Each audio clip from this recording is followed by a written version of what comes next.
Hello everyone, welcome to Gyan Achievers. I am Shalini Sharma in front of you. How are you? I hope you all are doing well. तो आज हम start कर रहे हैं financial market. बच्चे मैंने आपको पूरे का पूरा ओवरव्यू करवाया था फाइनेंशियल सिस्टम का हमारी फर्स्ट क्लास के अंदर बैंकिंग में एक शॉर्ट के अंदर। उसी ओवरव्यू का एक अब हम पार्ट ले रहे हैं। सबसे पहले हमने कमर्शियल बैंक्स के फंक्शंस किए थे और आज हम पार्ट ले रहे हैं उसका फाइनेंशियल मार्केट। तो फाइनेंशियल मार्केट के अंदर हम टू टाइप्स के मार्केट करते हैं। फर्स्ट वन है capital market and second one is money market.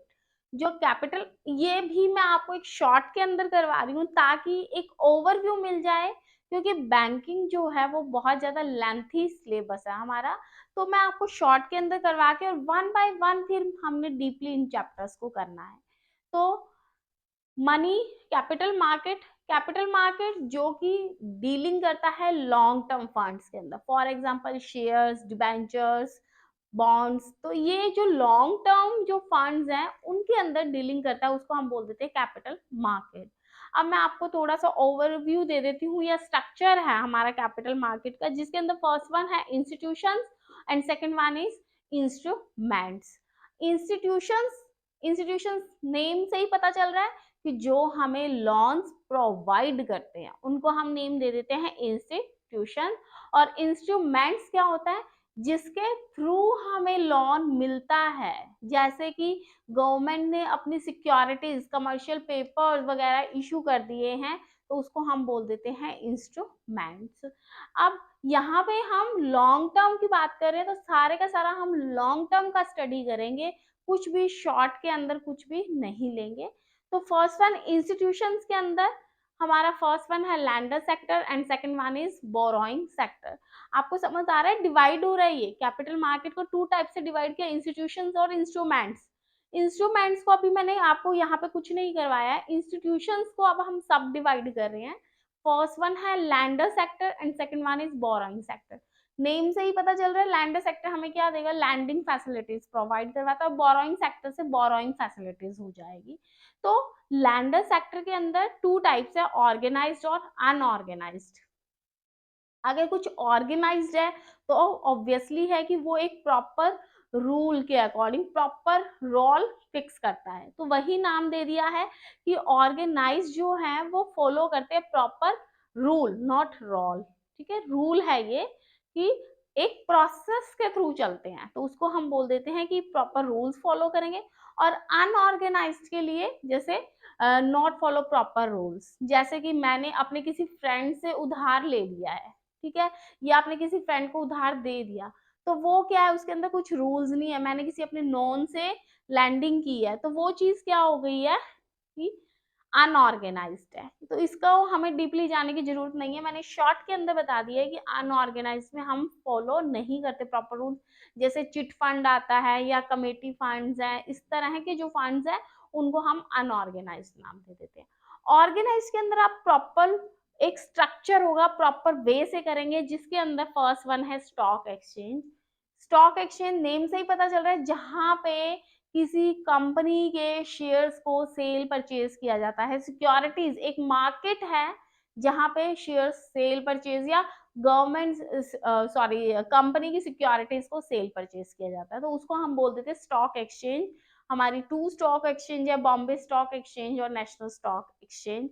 इस स्टॉक एक्सचेंज को भी मैं आपको डीपली पूरा चैप्टर करेंगे, लेकिन अभी सिर्फ एक शॉर्ट में आपको समझाया जा रहा है। समझ आ गया कि स्टॉक मार्केट के अंदर हम क्या करेंगे कि ये कॉर्पोरेट की डीलिंग करता है, कॉर्पोरेट की सिक्योरिटीज जैसे कि शेयर्स और डिबेंचर्स हो गए। नेक्स्ट वन है नॉन बैंकिंग फाइनेंशियल इंस्टीट्यूशन। ये जो है वो डिपॉजिट्स वगैरह को एक्सेप्ट नहीं करते हैं जैसे कि बैंक करता है। ये क्या करते हैं, डेवलपमेंट फंक्शंस करते हैं। फॉर एग्जांपल डेवलपमेंट इंस्टीट्यूशंस हैं, जैसे कि आप ले लीजिए आईसीआईसीआई है या आईएफसीआई है या आईडीबीआई है, industrial development bank of India, ठीक है, आपका industrial financial corporation of India है। तो ये जो है वो क्या करते हैं, कुछ डेवलपमेंट के लिए कुछ वर्किंग कर रहे हैं, डेवलपमेंट इंस्टीट्यूट्स है, तो वो सारे के सारे किस में आएंगे, नॉन बैंकिंग फाइनेंशियल इंस्टीट्यूशंस में। इन्वेस्टमेंट इंस्टीट्यूशंस जैसे कि एलआईसी है, ठीक है, ये क्या करता है, एक तरह से इन्वेस्टमेंट करता है, लोगों से पैसा लेके लॉन्ग टर्म के लिए उस पैसे को इन्वेस्ट किया जाता है। वो बैंक्स की तरह सेविंग अकाउंट्स ये वर्क नहीं करता है। तो ये क्या हो गया है, इन्वेस्टमेंट इंस्टीट्यूशंस हो गए हैं, जैसे म्यूचुअल फंड्स हैं, यूटीआई है। तो ये जो वर्क करते हैं वो क्या करते हैं, इन्वेस्टमेंट का वर्क करते हैं। तो these are non banking financial institution, these are the examples of non banking financial institutions. Clear है? अब मैंने आपको बोला था कि कैपिटल मार्केट का स्ट्रक्चर था, उसके अंदर हमने इंस्टीट्यूशंस किए जो लैंडर सेक्टर के बेस पे और बोरोइंग सेक्टर के बेस पे। मैंने ये पूरे का पूरा आपको लैंडर सेक्टर बता दिया। अब हम चलते हैं बोरोइंग सेक्टर्स के ऊपर। बोरोइंग सेक्टर्स में नेम ही आ रहा है गवर्नमेंट सेक्टर। गवर्नमेंट सेक्टर जिसके अंदर सारे का सारा शेयर गवर्नमेंट का है, उसको हम बोल देते हैं गवर्नमेंट सेक्टर्स।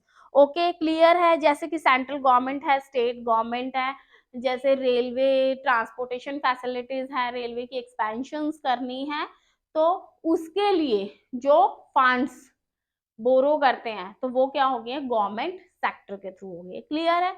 नेक्स्ट वन है कॉर्पोरेट सेक्टर। कॉर्पोरेट के अंदर पब्लिक एंड प्राइवेट दोनों का कॉम्बिनेशन लेके चल जाते हैं।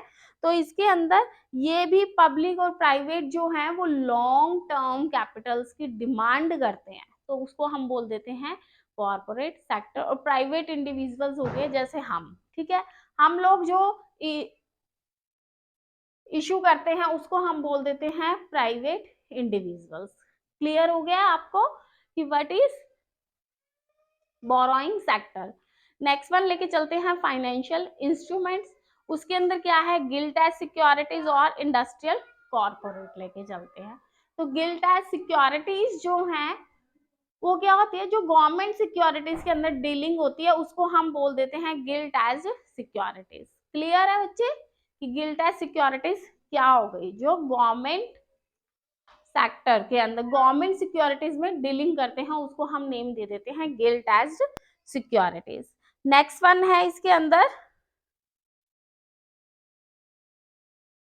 जैसे गिल्ट एज के अंदर government security national saving certificates हैं वो इशू कर दिए गए हैं, तो वो क्या बन जाएंगे, गिल्ट एज सिक्योरिटीज हो जाएंगे। क्लियर? नेक्स्ट वन है इंडस्ट्रियल कॉर्पोरेट। नेम से ही पता चल रहा है कंपनीज वगैरह इशू करती है लॉन्ग टर्म के लिए। यहाँ पे हम सारे का सारा कैपिटल मार्केट में लॉन्ग टर्म फंड्स को रेज करने की बात कर रहे हैं। तो इंडस्ट्रियल कंपनीज जो है वो लॉन्ग टर्म कैसे इशू करेगी, अपने शेयर्स डिबेंचर्स को इशू करके वो लॉन्ग टर्म मनी रेज कर सकती है। क्लियर है? तो इसको हम बोल देते हैं कैपिटल मार्केट। समझ आ गया आपको? ये पूरे का पूरा कैपिटल मार्केट का स्ट्रक्चर था। नेक्स्ट वन अब बात करें हम मनी मार्केट। मनी मार्केट किसमें, जब कैपिटल मार्केट लॉन्ग टर्म में डीलिंग कर रहा है तो मनी मार्केट किसमें डीलिंग करेगा, शॉर्ट टर्म के अंदर। तो हम बोल देते हैं कि money market deal in short term funds. Money market को भी हमने टू टाइप से डिवाइड कर दिया। फर्स्ट वन है financial institution, second one financial instruments. Financial institutions को हमने फिर टू टाइप से डिवाइड कर दिया कि ऑर्गेनाइज, नेम से ही पता चला कि एक रूल के अकॉर्डिंग एक बेसिक वे से।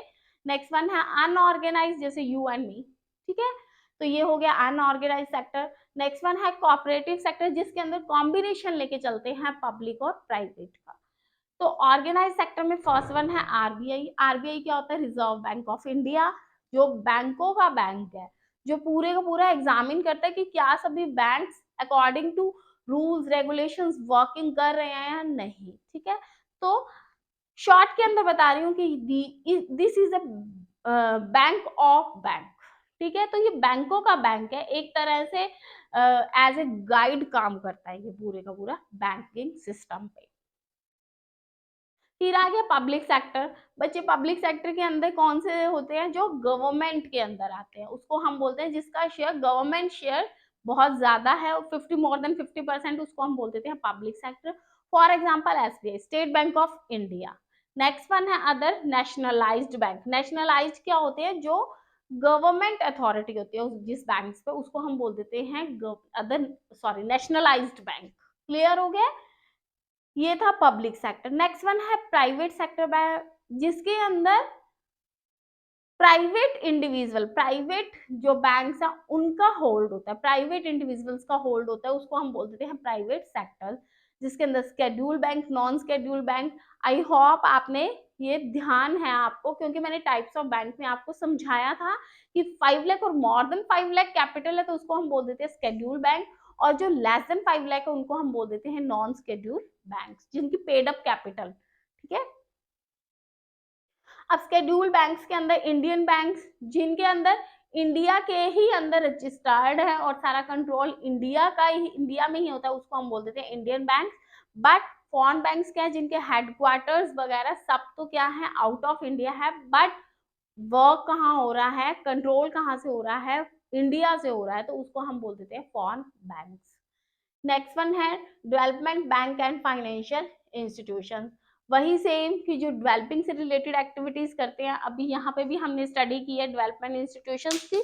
तो डेवलपमेंट इंस्टीट्यूशन जैसे यूटीआई हो गया है आपका, ठीक है, एलआईसी है, आईएफसी है, आईडीबीआई है, तो ये शॉर्ट टर्म में भी वर्क करता है और लॉन्ग टर्म में भी वर्क करता है, ठीक है। जब आप शॉर्ट टर्म के लिए फंड्स को रेज करते हो तो आप ले आते हो मनी मार्केट में, और जब लॉन्ग टर्म के लिए फंड्स रेज करना है तो तब आप बात आ जाती है कैपिटल मार्केट की। क्लियर है, हो गया है। नेक्स्ट वन है डीएफएचआई लिमिटेड। डीएफएचआई लिमिटेड की भी आप फुल फॉर्म लिख लीजिए, discount and financing house of India. ये भी क्या करता है, डेवलप करता है मनी मार्केट को और मार्केट के अंदर लिक्विडिटी को प्रोवाइड करवाता है, तो उसको हम बोल देते हैं डीएफएचआई लिमिटेड। अब ये थे सारे के सारे फाइनेंशियल इंस्टीट्यूशन। अब बच्चे मैंने ना आपको, जैसे आरबीआई है, आरबीआई की कम से कम हमारी 2 से 3 क्लासेस बनेगी। उसके बाद अब पब्लिक सेक्टर बैंक्स है, एसबीआई है, तो इस तरह से इन सब बैंक्स को मैं 1 बाय 1 समझाऊंगी। शॉर्ट में क्यों समझा रही हूँ, क्योंकि एचपीएससी वालों का एग्जाम आने वाला है, तो इस तरह से शॉर्ट के अंदर समझाने का मेन बेसिक रीजन यही है कि आपको नॉलेज हो कि क्या चीज मनी मार्केट है, क्या कैपिटल मार्केट है। और इसके अंदर फिर हम स्टडी करें फाइनेंशियल इंस्ट्रूमेंट्स। फाइनेंशियल इंस्ट्रूमेंट्स जिसके थ्रू हम जिन सोर्सेज को यूज करके फंड्स रेज किए जाते हैं, तो उसके अंदर है first one treasury bills market. ये भी क्या होता है, शॉर्ट पीरियड के लिए होता है ट्रेजरी बिल्स मनी मार्केट। इसके अंदर हम डिस्काउंट बेस पे सेल करते हैं, और आप इसको बोल दोगे कि ये गवर्नमेंट इशू करती है। अब गवर्नमेंट इशू करती है तो वर्क सारा कौन करता है, सेंट्रल बैंक करता है। गवर्नमेंट के बिहाफ पे मार्केट के अंदर सेंट्रल बैंक इसको इशू करता है, तो इसको हम बोल देते हैं ट्रेजरी बिल्स मार्केट। इसके अंदर लोअर डिस्काउंट रेट होता है। नेक्स्ट वन है कमर्शियल बिल मार्केट। ये जो है मेन फर्म्स इशू करती हैं, वो तो कौन इशू कर रहा था, ट्रेजरी बिल्स तो गवर्नमेंट इशू कर रही थी, और कमर्शियल पेपर्स कौन इशू करता है, कमर्शियल पेपर्स इशू करती हैं बाय फर्म्स, और ये अनसिक्योर्ड होते हैं, और ये ज्यादातर जो हाई रेटेड कंपनीज होती हैं वो इशू करती हैं, ठीक है। तो इसको फर्म्स इशू करती हैं, और ये कहती है कि हम इस पर्टिकुलर डेट के अंदर स्पेसिफिक अमाउंट आपकी पे कर देंगे, और कौन, फर्म्स पे, कंपनीज पे कर देगी, तो उसको हम बोल देते हैं कमर्शियल पेपर। जैसे कि मान लीजिए 180 डेज के लिए मैंने इशू कर दिया कमर्शियल पेपर, किसी कंपनी ने, एबीसी कंपनी है, उसने कमर्शियल पेपर 180 डेज के लिए इशू कर दिया है, तो ये क्या होता है, अनसिक्योर्ड होता है। इस पे कोई भी सिक्योर्ड, गवर्नमेंट की है तो ऑब्वियसली वो सिक्योर्ड होंगे, बट ये कंपनीज इशू करती है, बट ये अनसिक्योर्ड है। ऑब्वियसली ये कंपनीज इशू करी तो अनसिक्योर्ड होगा, गवर्नमेंट है तो सिक्योर्ड हो जाएंगे। नेक्स्ट वन है प्रोमिसरी नोट्स। नेम से ही पता चल रहा है कि मैं पेई को इतने रुपए देने, पे करने के लिए प्रॉपर इस टाइम पे पे कर दूंगा, तो वो क्या है कि प्रॉमिस करता है बायर कि मैं, प्रॉमिस ये कौन करेगा, बायर, ठीक है, कि खरीदने वाला, जो कि मैं इतने पर्टिकुलर टाइम के बाद इस पर्सन को इतने अमाउंट पे कर दूंगा, तो वो चीज होती है प्रोमिसरी नोट। नेक्स्ट वन है कोलैटरल ऑन मार्केट। कोलैटरल का मतलब ही क्या हो गया कि कोई सिक्योरिटी रख के आप लोन लेते हो, उसको हम बोल देते हैं कि कोलैटरल लोन मार्केट। की क्रेडिट तो अवेलेबल हो जाएगा लेकिन आपको कोई सिक्योरिटी रखनी पड़ेगी, तो इसको हम बोल देते हैं कोलैटरल लोन मार्केट। तो आई होप आपको प्राइमरी मार्केट और सेकेंडरी मार्केट, पूरा फाइनेंशियल मार्केट शॉर्ट में समझ आ गया होगा, और पूरा डीपली स्टडी करने के लिए आप मेरे साथ बने रहिए, और बाकी सारी प्रॉब्लम्स जो भी आपकी मार्केट से रिलेटेड है वो डे बाय डे सॉल्व हो जाएगी। अब मैं मिलती हूँ आपसे नेक्स्ट क्लास के अंदर। Please please like, subscribe and share my channel. Thank you so much. Have a nice day. God bless you.